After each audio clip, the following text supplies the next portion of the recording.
అండి మరొక వాక్యం చూద్దాం.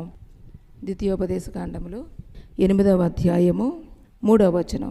ఆహారము వలనే కాక యెహోవా సెలవిచ్చు ప్రతి మాట వలన నరులు బ్రతుకుదురని నీకు తెలియజేయుటకు ఆయన నిన్ను అణచి నీకు ఆకలి కొనగా నీవే గాని నీ పితరులే గాని ఎన్నడూ ఎరుగని మన్నాతో నిన్ను పోషించెను. దేవునికి స్తోత్రం, హల్లెలూయా.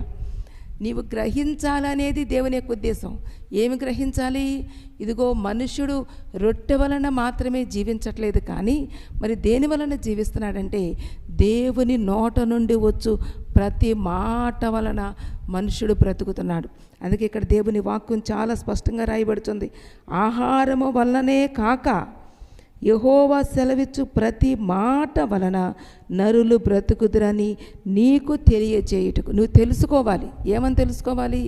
ఆహారం వలన బ్రతకట్లా మనుషులు. దేనివల్ల బ్రతుకుతున్నారండి?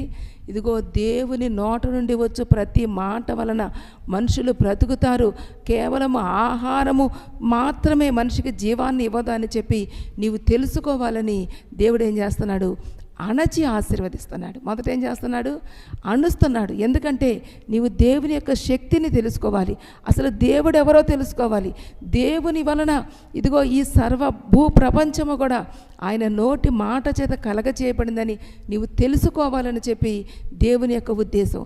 నీకు తెలియజేయుటకు ఆయన నిన్ను అణచి ఆశీర్వదించి నీవే కానీ నీ పితరులే కానీ ఎన్నడూ ఎవ్వరూ భుజించినటువంటి మన్నాతో నిన్ను పోషించుచున్నానని చెప్పి అక్కడ దేవుని వాక్యం తెలియజేయబడుతుంది.